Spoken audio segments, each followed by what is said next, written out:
My boyfriend joked that I should compete for his attention with his female friends while I paid his rent. So I walked away and let him face the fallout. Female, 25 here, and I've been supporting my boyfriend for a while now. We've been together for over 4 years without any breaks or issues between us. We met in a workshop for one of the optional classes I was taking for extra credit, and he ended up asking me for a coffee. For a couple who's been together for over 4 years, you'd think we would have had our fair share of arguments and breakups before we reached a stage where I'm comfortable helping him out with paying his rent, but no, we didn't really have any major fights. I wasn't supporting him from the start, as we both had decent jobs right off the bat after graduation. But 2 years in, he said he wanted to follow his dream and pursue independent media. I wanted him to be happy with the work he did, so I told him he should go after his dream and not worry about how things will work out. In the beginning, it was still okay because he had savings and a plan, but pretty soon it was evident that the company he was trying to establish would take more time to turn in profits.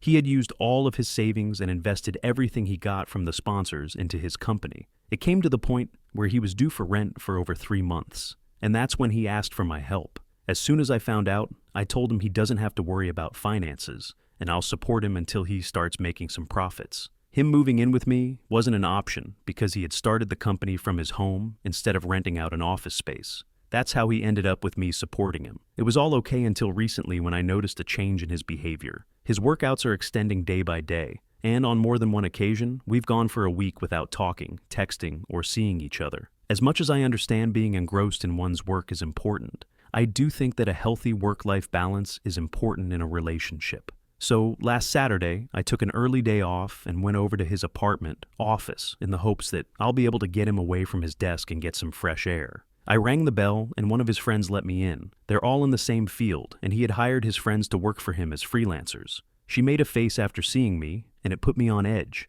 That's how things started going downhill. When I saw my boyfriend, I asked him to wrap up his work for the day so we could go out. Keep in mind, at this point, we've gone for 5 days without seeing or talking to each other. It was the least of my expectations from a boyfriend, and he did say he'd be done in 30 minutes. So I decided to hang around and wait for him. But when he was about to get up to go, his friend came over and asked him where he was going. He told her he was heading out, but she stopped him by saying he needs to put in the same hours as them, and as a boss, he shouldn't leave first. Of course, it was all playful jest, and we all knew he could have left as he's the owner. But then he said if she wants his company so badly, maybe he'll stick around for a while longer. I was flabbergasted to hear him give up so easily and not consider how I'd feel about his actions. Instead of losing my mind over this whole situation, I told him politely that we haven't spent any time together. Consider how I'd feel about his actions. Instead of losing my mind over this whole situation, I told him politely that we haven't spent any time together, and as he's already wrapped up his work, we should go out and enjoy ourselves. At this, he commented that he's liking the attention he was getting, and maybe I should compete for his attention with his female friends. Of course, I knew it was a joke, but I wasn't in the mood for anything funny, and the way he asked me to compete when I'm his girlfriend rubbed me the wrong way. So I took my bag and told him he can enjoy his time with his friends while I go and have the fun I deserve after slaving for the entire week just to pay up his rent. I thought he'd follow me after I walked out, but he didn't come. In fact, all I got was a text from him saying how I behaved was rude and disrespectful in front of his friends, and that I shouldn't have done that. He didn't even mention how he behaved. I was so furious that he'd actually be so ignorant of my feelings and the state of our relationship that I am now rethinking everything. After the weekend fiasco, I decided that I don't want a man in my life who depends on me for almost everything in his life, and yet chooses to put me second in front of his friend's circle. So I called the landlord and told them that I wouldn't be paying the rent for his apartment, and he was free to ask the people living there to evict me. I didn't think the landlord would take action so fast. But today I received a text from my boyfriend asking me, why haven't I paid his rent? And why is the landlord at his apartment serving a notice of eviction? He called me a few times too, but I didn't pick up and eventually blocked him from everywhere. He wanted me to play his little games, but instead, I chose to let his friends win and walk away. Now, by the number of texts and calls I've gotten in the past 4 hours, it's clear that his life is falling apart, and he has no way to save it. He depended on me too much and underestimated how far I can go when I'm detached from a relationship. Of course, all of this is taking a mental toll on me too, and now that the deed is done, I'm second-guessing how I went about handling the whole situation. I'm rethinking whether I should have just talked it out like adults, but I'm still very much pissed at how flippantly he behaved the last time I saw him. So I wanted an outside opinion on this matter. Am I the a-hole here for essentially ruining his career and his life? Or is he the real a-hole who treated me wrong here? Update 1. I've heard people say before that you'll see someone's true colors when they're at their lowest and struggling, and it is so true, because I didn't think my boyfriend was capable of going as far as to frighten me with physical violence. He came over to my apartment last night after a week of me ignoring all his texts and calls. I had the security chain on the door, so I didn't open the door completely, and after he tried to force his way inside, I left the chain closed. He demanded an explanation on why I'd cut off the payments for his apartment's rent without telling him first. And why am I behaving like a child? There was irony in being called childish by someone who was choosing physical violence over civil talk. Anyway, I told him I have nothing to explain to him. He is the one who wanted me to compete for his attention, but I chose to walk away from not being treated the way I deserve. It's his fault for not valuing what he had and not appreciating how much of a help I was in his life. I wouldn't have even paid any attention to the things that were wrong in our relationship,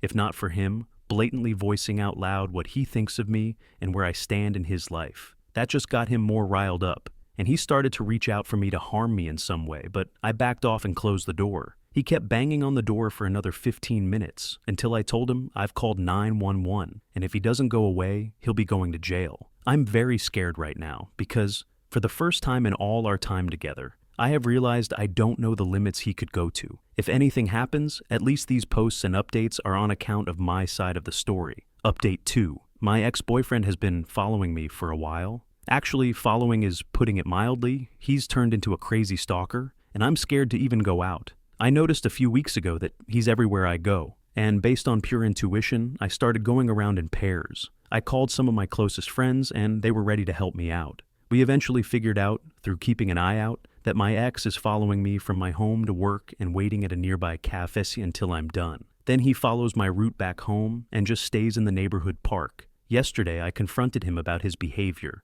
Of course, I didn't go alone. I was expecting a fight or maybe more threats, but instead, he started crying and begging me to take him back. He said he was sorry for how he behaved and for not realizing sooner how much I meant to him. He said he has always taken me for granted. But now that I've walked away from him, he has realized I am the only woman for him, and he's a fool to let go of me. The apology on its own might have swayed me, but paired with his stalking behavior and the physical threats, I didn't want anything to do with him. I told him that I'd moved on and that what he's been doing is making me unsafe. I asked him to stop and even threatened to report him to the cops if he didn't leave me alone. Update 3. I had to get a restraining order. It was a very exhausting and lengthy process to deal with my ex, but I had no other choice. He kept stalking me and once more tried to forcefully make me come back to him. Thankfully, I had a friend by my side who called the cops, and they arrested him. I filed my request for a restraining order because I didn't see any other way to be safe. I'm also going to change my apartment and try my best to keep it a secret from him. I wanted to leave this quick update here because so many of you were worried about me in the comments and the DMs.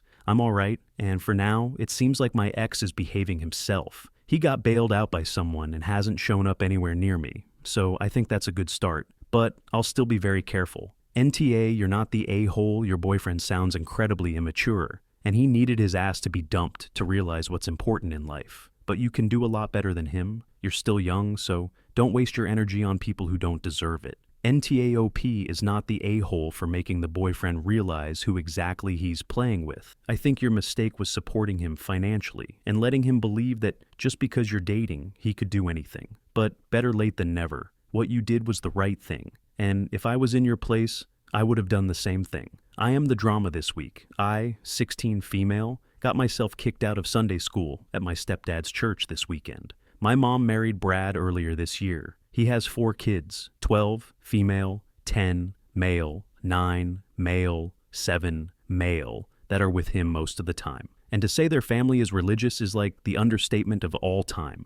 The daughter has to wear skirts all the time and can't cut her hair. And they're all at church at least 3 times a week and have family Bible time and stuff every day. I wouldn't care, except that now that my mom and Brad are married, they expect me to participate. And that's just not my bag. I think it's superstitious, misogynistic nonsense, and I always leave stuff at their church feeling icky. I try to get my mom to let me go to my dad's on Sundays to avoid conflict, but that's a non-starter so far, so I try to avoid talking about it. but Brad is like making it his personal mission to get me saved or something, so the subject comes up regularly. I finally put my foot down about not wanting to go to church with them, and it turned into a big argument, and my mom asked me to just go and keep the peace for the younger kids because it's something we do as a family. So I go and mostly just read, but I don't lie about why I'm there or my religion. If someone asks me a question, it pisses Brad and my mom off, but I figure if they don't like it, they can let me stay home. The problem is that the Sunday school teacher for my age group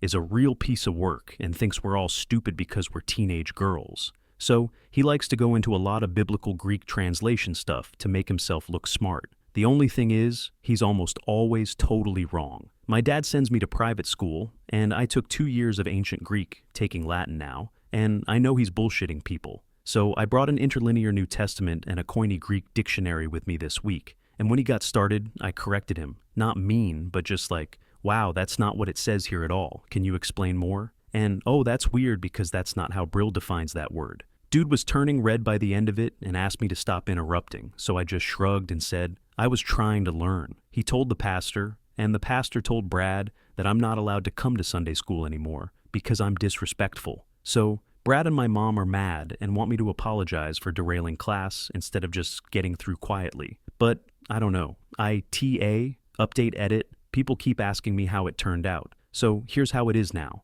I'm officially living full-time with my dad. My mom is still mad, but she can deal with it. We have a few hours on the weekend away from their house for now, but that's it. Stepdad isn't allowed to contact me. Before I let them know I visited for Christmas to do presents, I left my stepsister a secret present, with a note telling her if she ever needed help or to talk, to text me. She texted me thank you, and she won't tell anyone, and has been texting me occasionally, so at least right now, if things go squirrely for her, she can get some kind of help if she wants to get out when she's older. And we're still in contact. I talked to my dad, and he said he's willing to try to help her if it comes to that, because it sounds super culty. She'll be old enough to be emancipated by the time I finish undergrad. So, if that's what she wants, maybe we can figure out a roommate situation. NTA. Brad is way out of line trying to force his religion on you, and your mom is also TA for trying to coerce you into going to his church to keep the peace. Can you talk to your father about it and ask him to intervene on your behalf? NTA. You proved that the purpose of the Sunday school lesson was not about learning. If it were,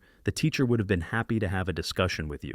The adults who are trying to force you to attend and agree with something that you don't believe in don't respect your opinions. Yeah, expect you should respect theirs. That's not how respect works. I, 46 male, have a son, 18 male, in senior year, who was with a girl, 18 female, for 2 years from his school, and they recently broke up. His ex-girlfriend is well-mannered and intelligent. Me and my wife both adore her. Her parents are the same. They broke up at the end of October after they went to a Halloween party, and she broke up with him. They have despised each other since and would be cold to or about each other, though he never explained the details of why they broke up, and has been extremely hurt by this. A couple of days back, a number was calling me several times in the middle of the night, and I answered. It was his ex-girlfriend. She was crying and mumbling. She was going on about her mother, and it was all incoherent. She was clearly inebriated, and I calmed her down. She was asking me if she could stay in the guest bedroom for the rest of the night, and I told her that she can stay however long she saw fit. Me and my wife included her in breakfast the next morning, even though she felt embarrassed, and my son joined us but was clearly flabbergasted by seeing her, and was about to leave, though I encouraged him to sit with us. It was quite awkward to say the least, though it is evident they clearly still like each other. As I have seen her at our house, she cut her stay short, as she said her parents would be worried, and it was better if she started heading home. My son offered to drive her home. She just said no, thank you, and left. As soon as she left, he got upset at both of us and was wondering why she was here for breakfast. And he told us that we were immensely invasive of a space in his life that is fragile, and I don't respect his boundaries by letting her stay without his knowledge. He told me that I should have at least warned him that she would be here. I was wondering if I was the a-hole for letting her stay, encouraging her to stay for breakfast, and proceeding to not tell him, as he was greatly upset by this. Atcha, YTA. Helping the kid out during the crisis was the right thing to do. Clearly she needed a safe place to stay, but you should have woken your son up and told him immediately. He should have had a warning and been allowed to stay in his room where you would bring him breakfast so he could choose not to interact with her in the morning if he wasn't comfortable. And you shouldn't be offering to let her stay indefinitely. I get giving her a safe place for that night, but offering to let her stay as long as she needs without even talking to your son first shows no regard at all for his feelings or comfort in his own home. Did you date anybody before your wife? Ever had an ex? How can you not get where he's coming from here? I realize that your intentions in helping her were good, but you went about this all wrong and in a way that was a betrayal to your son. You and your wife owe him a serious apology. YTA. It doesn't matter how nice she is. It doesn't matter how much you like her. It doesn't matter why they broke up. Your son was ambushed by his ex-girlfriend at the breakfast table. I understand letting her stay. An 18-year-old called you incoherently rambling in the middle of the night, and you wanted to help her. Fair enough. That's not why you're Ta. It's because you didn't warn your son. Would it have killed you to send him a text or go knock on his bedroom door to tell him that she was in the house? YTA. It's not even so much about letting her stay, as you haven't discussed enough about your relationship with her and their breakup to determine how out of line it was, though typically it's not normal behavior. Generally, though, most parents have the common courtesy of checking with their child first to make sure they wouldn't be uncomfortable before offering your home for them to stay. However, the least you could have done is forewarned him. Even if you weren't going to give him a say, to blindside him like that first thing in the morning is very much an A move. You made him uncomfortable in his own house. That is a lousy thing to do.